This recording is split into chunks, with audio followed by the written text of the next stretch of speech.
We respectfully acknowledge the Wurundjeri people of the Kulin Nation, who are the traditional owners of the land on which we record this podcast, and recognise their continuing connection to the lands, waters, and community. We pay our respects to the Aboriginal and Torres Strait Islander cultures and to the elders past, present, and emerging.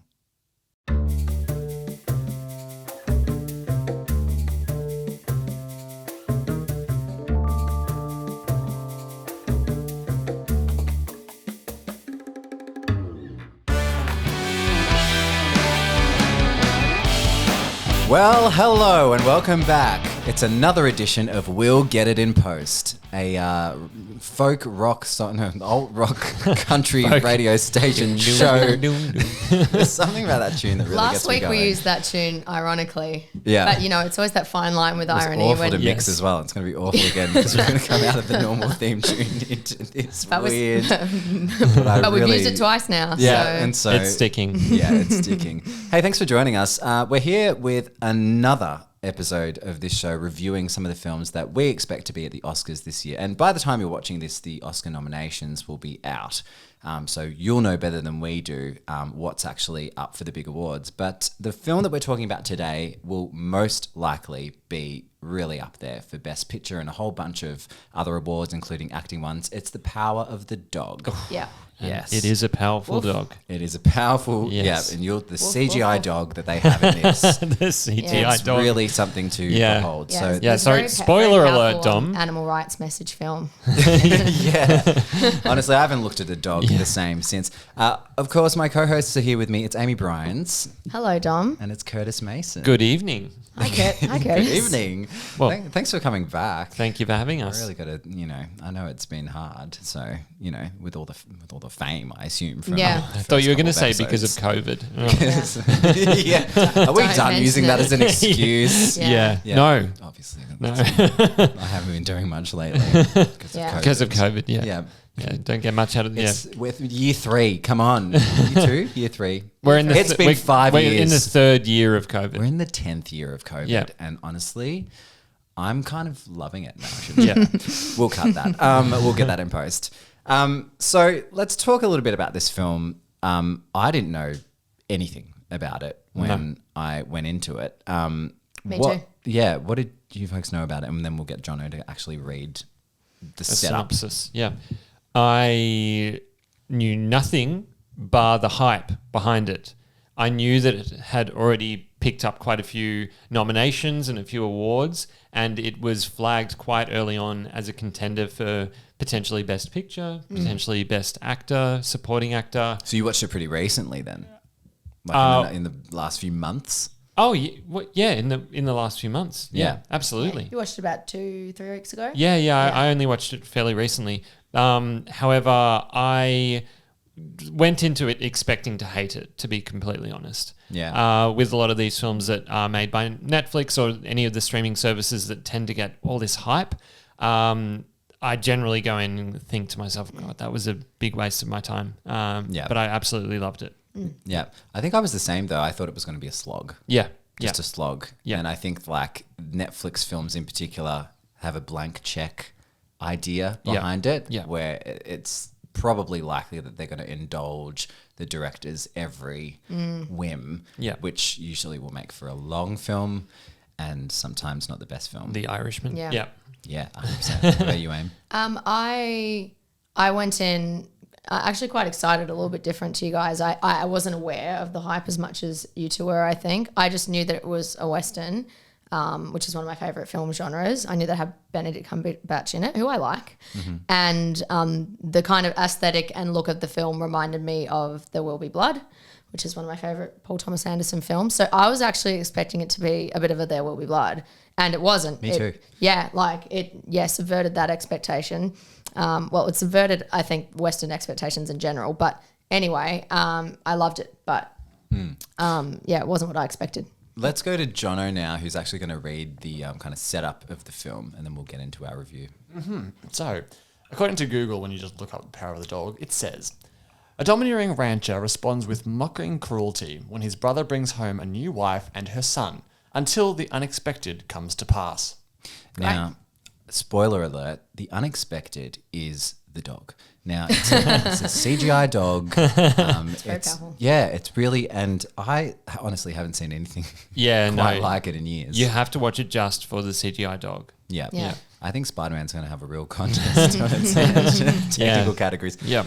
No, that's not what it is. So, yeah, it stars Benedict Cumberbatch as Phil Burbank, as the dog. I just had this image of this CGI dog, and for some reason it's like a tug of war rope, and Benedict's just got the rope. This dog's too damn powerful. God damn it. But in every other way, he's the character from this film. The dog has his face as well. But there is another film out at the moment, or was recently. It might be like I can't remember his name, where there is a giant dog in it. Clifford? Yeah. Yeah, Clifford the Big Red Dog. Yeah. Yeah, with Jack White. Yeah, I Jack think I'm White? getting that mixed up Whitehall. with this. Yeah. Oh, that's it. Yeah, Jack Whitehall. with the British comedian. Yeah. Yeah. So, yeah. I Also think I an watched Oscar that. nominated. I don't think I saw Power of the Dog. Dark times. All right, so it stars Benedict Cumberbatch in the role of Phil Burbank. Yep. Jesse Plemons as his brother George. Yep. Kirsten Dunst as Rose Gordon and Kodi Smit-McPhee as Peter. Mwah. A young king. Yeah. Absolutely. Yeah. So what were our thoughts on this film? Amy, I know that, you said you were into the Western genre generally. How did this stack up? Yeah. Okay. So it's quite common for Westerns to be coined as the dead genre, right? Like it was this big thing back in, the golden era of Hollywood. It's that all Americana, extremely macho, John Wayne, man's man kind of genre. So maybe it wouldn't seem like immediately it would be my kind of thing. But there's something very sad about the Western genre because ultimately it is a genre about about change and about the transition of the old into the new. Obviously a really famous example of that, of course, is Once Upon a Time in the West, which Curtis actually showed me, and it was a really memorable experience watching that together.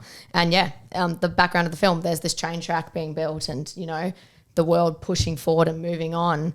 And then, of course, Tarantino kind of explores that a little bit further with his dying, older Hollywood actors in Once Upon a Time in Hollywood who are having to let go of that era of cinema. So the Western genre, has always sort of been about change, but in this very sort of macho way. And the way this film subverted that, and, I think everyone would get that when they watch it, Cumberbatch's character is the John Wayne, He's gruff, he's unemotional, he suppresses his emotions, he's aggressive, he's manipulative, he's scary. Yeah. And I think, what did you guys think of the casting of Benedict Cumberbatch like in this part? Yeah.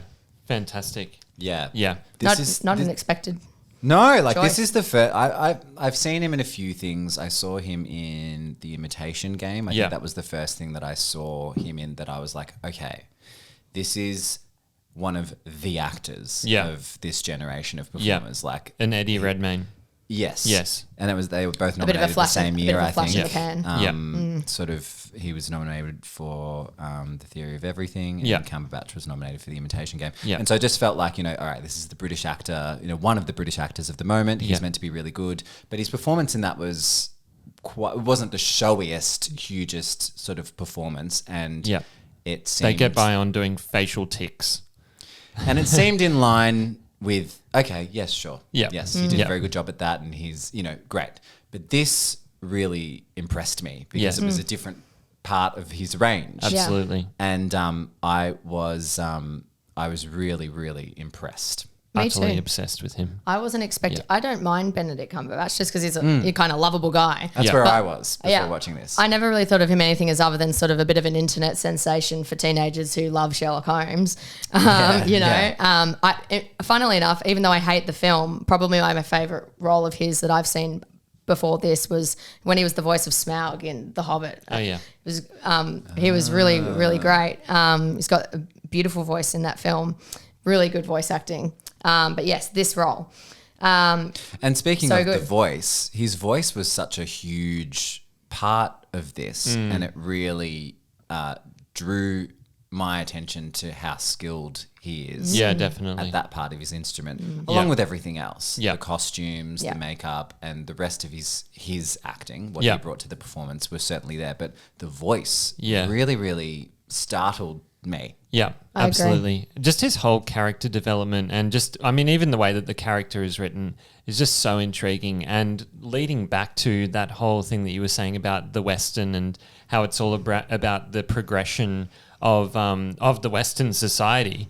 However, he and again, spoiler alert, with his character, he sort of regressed because he had gone into study at university. Yeah, he's educated. And he was very educated. However, he decided to live on the land. And I found that to be really interesting. When he saw the automobile, in motion, he'd look at it and sort of snarl and look at it with a bit of a with chagrin. Absolutely. Yeah, it was. I found that to be so great. And I guess just to give a bit more of the setup of this, him and his brother, played by Jesse Plemons, are in business together. I can't quite remember exactly what they're doing, but it's physical kind of farm work or something like that. Yeah. And Jesse, Cattle farming. Cattle ranching, yeah, right. And I sound like such a city dweller, don't I? Some sort of farm work. Some sort of animal, are they called? Animal, I don't know. And Jesse Plemons' character as the brother is moving along with his life. He seems to be in search of sort of fixing himself up, developing, finding a woman and moving along. And he finds that in Kirsten Dunst's character that they kind of come upon one night in a restaurant. Yeah. And that's when things, start to move on around Benedict's character, and you see his life suddenly get complicated. Yeah. But what you're saying, Curtis, about he seems to be clinging. Absolutely. He does not want, for a figure of speech of what I was saying, he does not want that train track to be built. Yeah. No. He doesn't want things to move forward. Yeah. His brother is seeking civility. He invites the mayor's family over. He wants his wife to play the piano for everyone. He wants to set up the mansion. Yeah. And Yeah. his brother of the two is the more, for want of a better word, simple of the two brothers. Yeah. Yeah. And he is the more progressive. Yeah. Yeah. Yeah. Yeah. And yet his brother, Benedict's character is accomplished in many ways, but has chosen a particular lifestyle. Yeah. Yes. I don't know how spoilery we want to go here, but obviously Benedict Cumberbatch's resistance to change is tied to, his hidden identity. Yeah. And his trauma. Yeah. Yeah. Yeah. Because it's trauma. Yeah. Yeah. Do tell. We can't talk about it too much. Yeah. For otherwise we'll spoil the whole movie if you haven't seen it. But yeah, I think it's all tied to his trauma, and that's holding him back Yeah. in life. To move on would be to acknowledge who he fully is. Yeah. But also the trauma of what happened to him as a child. Which is a part of who he is. Yeah, absolutely. Yeah, and to acknowledge everything else about him. Yeah. Yeah. Let's talk for a second about Kirsten Dunst. Now, what do we Speaking think of of Spider-Man. Yeah. She's back, baby. Can you Yeah. imagine being a fan of the Tobey Maguire series and Yeah. being like, What's going "How on? the dog? Let's watch it." Yeah. Millennials are having their moment. Like Toby's back on the screen, Yeah. Kirsten's back on the screen. Tom Holland plays the dog, right? Yeah, that's right. Rob Patterson's coming in Batman soon. We've had Princess Diana and Kristen Stewart. Kristen Stewart's back. Millennials rise up. Yeah. She is really finally getting her critical due. Yeah, it seems. absolutely. She's been around for many, many years and has done, the Spider-Mans, but she's also done some really, really interesting roles. Yeah. A lot of which has been kind of critically ignored. Yeah.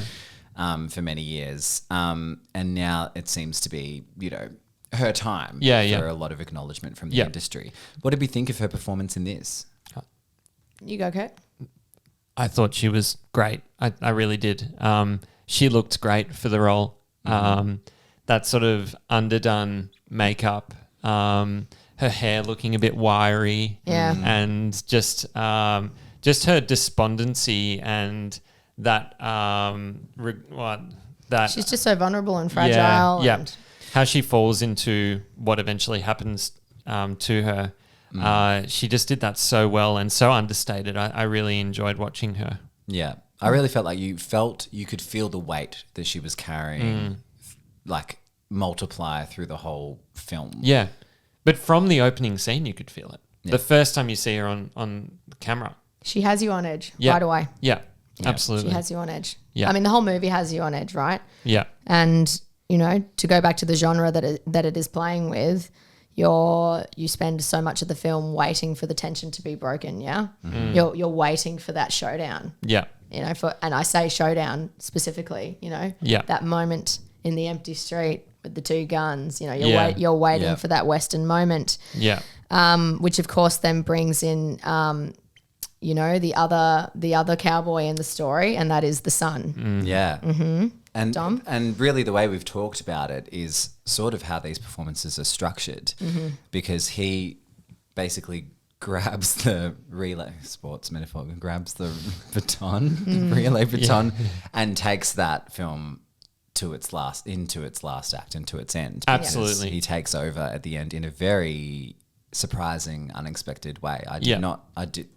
As this film was peeling each layer back, Yeah. I did not know at any point where it was going. Yeah. And it was so satisfying right to the end, and in no small part due to the performance of Kodi Smit-McPhee Yeah. as Peter. Yeah. I guess without giving it all away, he is, you know, a linchpin to a lot of this. But what was good about his performance, and what do you think was kind of, I don't know, unusual about his character and how it evolved and kind of hatched it just before the credits, basically? Sure. I felt it. Yeah. For me personally, it was really interesting seeing a character like Peter in this genre. You know, he is the foil to Cumberbatch's character in every way, you know, Yeah. where Cumberbatch is almost, you know, overcompensatingly masculine. You know, Peter is very feminine and fragile. And, you know, where Cumberbatch is quite aggressive, you know, Peter is sensitive.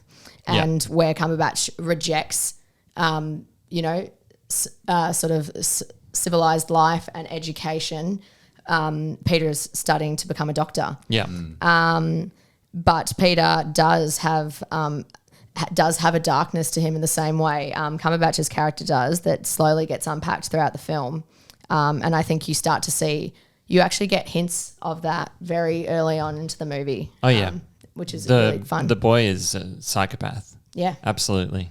And I love that he is presented as this waify, sort of like elvish character.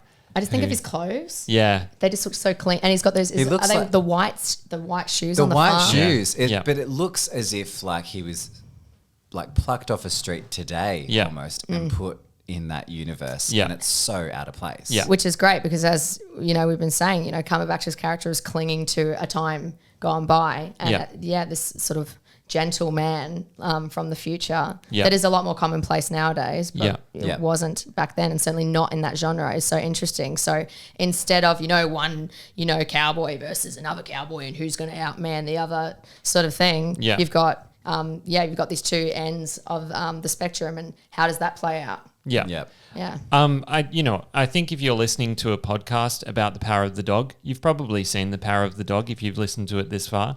Also, we're almost at the end, so if you've hung on this long, I think we can talk about Spoiler central. Yeah, I think It's time. we can talk about the spoilers and eventually what happens, and the discovery of Benedict Cumberbatch's character, that he is a latent homosexual, and probably, definitely sexually abused by Bronco Henry. Yeah, his mentor. His mentor that's long past.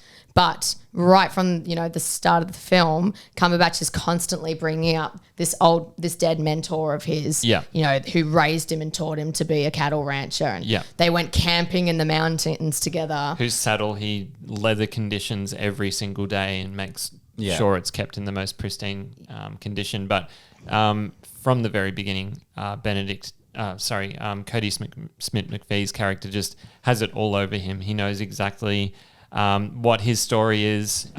He sees the dog straight away. Yeah. He sees the dog. And one thing that I loved, and I noticed this quite, it just stuck in my mind as soon as it happened, because I thought to myself, why did he just take off his glove to shake his hand. And I thought that was really interesting. And then at the end, when the brother is being asked about how he was poisoned by anthrax, and the poison got through the cut on his arm, that happened when he was desexing the bulls. The bull, yeah. Yeah, and he said he always handled dangerous animals with gloves on, and he took off the glove and he to shake the son's hand. And I was like, boom! Whoa. Oh my god! Wow. Oh my god! Yeah. It was such a great moment, and I generally don't really love overt themes or motifs or I didn't pick up on references that, or anything so- like that. But as soon as I saw that, I was like, oh my god! That's really Obsessed. good. Yeah. Yeah. I did not pick up on that. And that's beautiful. He just underestimated him. Yeah, absolutely. But then when he stopped underestimating him, then he started trusting him. And that was actually the bigger mistake. Yeah, and it yeah. ended up being kind of like you've got the brute versus the brain. Yes. That's really what it was. We're running out of time. Let's talk overall about Jane Campion and the work that she's done Yeah. here. She's, hasn't done a major film in a fair few years now. She's done some TV shows and stuff. But yeah, she's obviously, an Oscar darling and has done, some incredible work. What do we think of this? And was this a sort of, how did she successfully weave this together? Because I felt like I could feel and smell and with this film, the whole environment and the whole universe felt so Absolutely. incredibly real. I feel like it was quite like Dune in the sense that the environments had their own personality. And that was filmed in New Zealand. That wasn't in the Midwest of America. That was recreated and repurposed for the conditions under which they were filmed. And that comes down to her. She was able to make us feel as though we were there. And it was just so beautifully shot. There was so much rich tone and depth and meaning to everything that was shown on the screen. There was no mistakes. Aided by that incredible score. Yeah. Yeah, so that's the other thing we need to talk about is Johnny Greenwood and the score, which I think that Hans Zimmer is probably going to be the one who gets recognised at the Oscars for score this year for June. But this is really something, and it's sort of similar, falls into a lot of his other work like There Will Be Blood. Yeah. But I think the score, the actual instrumentation of it, similar to like There Will Be Blood and stuff, the sounds, it's not just music, it's the sound of the whole environment is what I felt. It creates that tension, and it does the same thing in There Will Be Blood as well. It just sets up that tension straight away. It grabs you, it pulls you into the world, and suddenly you're on the ranch. We're on the ranch. I mean, when you think about it, the Western genre is kind of homoerotic, right? I mean, it is. Especially with this music. Yeah, it's just so many blokes and guns. Everything's a bit gay if you think about it. There we go. All right, it's quiz time now. Curtis, every week Every week. at the same time, At the same time. you can check without fail. check the time code on your pod. Same time For years. every week, Yeah. every podcast. Yeah. You have a little segment. Yes, it's called The Quiz. Wow, that's Yeah. a good name. Yeah. That's really good. And it's me asking you both questions, and you have to guess whether something is right or whether it's wrong, or sometimes it's just saying what the answer is. But may I remind our audience that the score is 1-1 for each Dom and Amy. 1-1. okay. So you'd better be prepared. I hope you can't see through this paper. Okay. There's a lot on the line. All right. So, in its day, which film was so scary that theatre staff The Exorcist. supposedly carried smelling salts gonna say for that. guests? Is The Exorcist? Which film? Was it The Exorcist? No. Psycho? Oh, wow. Oh. The Omen? Okay. No, in its day. Think about In its day. Psycho. Oh, Already said Ghosty. that. Oh, I wasn't listening to you. All right. I don't think No, you can get no, this. no. I want to Okay, get it. all right. We'll know it, won't we? Yeah, We'll know the I'm film. going to get. Yeah. Spooked. All right. We can't drag it on for too long. Yeah. So I'm just going to go. Just give us a hint. Dun, dun, dun, dun, dun, dun. Phantom of the Opera. Yeah. Yeah, the original. We got it. Yeah. 1-1. 1-0.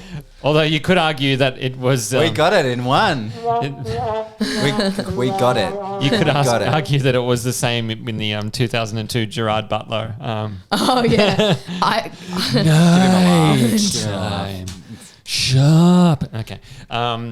What is the current highest grossing film of all time? Titanic. Spider-Man and the Avatar. blah, blah, blah. No. Black Panther. No. No, it's All time. Gone with the Wind. No. not at all. We're not doing It's not well today. Titanic. It's not. Oh, surely it's a Marvel film. Is it Endgame? Avengers Endgame. You both sort of said it. At the I same said Endgame first. Listen to it half back. a point. Yeah. No, Point you're, each. Half a you're point, done. baby. All right.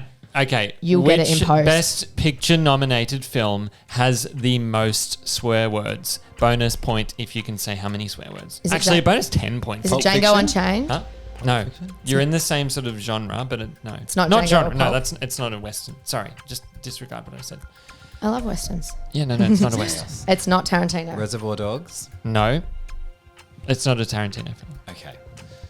Similar sort of director though. Scorsese. Oh, Goodfellas. Taxi Driver.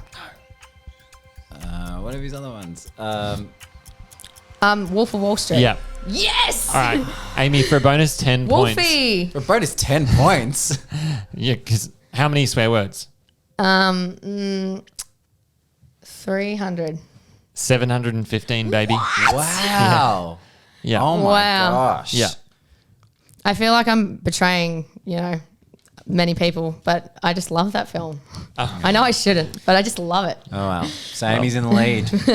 I quite enjoyed that film. Yeah. And as a It's just really rewatchable. I Yeah. find it's fun. It's a bit too long though. I just love that bit when he's like tossing the money at them. Yeah. Anyway, it's sickening. so I win. Congratulations. I think is the point. Speaking of Yeah. sickening, Yeah. the wolf of the I don't feel podcast, Amy. The power of I'm going to the be wolf. off next week. Oh! I win, baby. Well, that brings to an end another edition of We'll Get It in Post. Episode 3, what do we think? Good? What do you think the poster would say? The quote that they The use on review? the poster. Yeah. More power than the dog. Oh, Strong. Yeah. Okay. Wow. Amy, what do you reckon? the best third film since Return of the King. I think for mine it would just say again. Really? Who asked for this? Yeah. Well, I don't know, but thank you so much for joining us. You asked for it. And if you do want to hear more, you can subscribe to our YouTube channel now. You can Give us a subscribe to the podcast. Hey. Give us Hey. give us a review on iTunes or whatever that's called. Apple Music. Audio. I don't use whatever it is. RTO. Yeah. Send in a review. Mail it in. I don't know. PO box one. Yeah. Make sure you send it care of Curtis Mason. But until next week, we'll be back with another film to review. But until then, thanks for joining us. Thanks for watching. Honestly, stay safe out there. And also, it's a fond farewell to our producer, Jono White. We're getting a new sound designer in next week. Yeah, It's actually going to be the sound designer from the film we reviewed today. Yeah. Yeah. The Yeah. Wolf Greenwood. The Yeah. Wolf of Wall Street. Yeah. Is that what we did today? Oh. We actually did Isle of Dogs today. Yeah. I love Wes Goodbye. Anderson. Bye. Goodbye.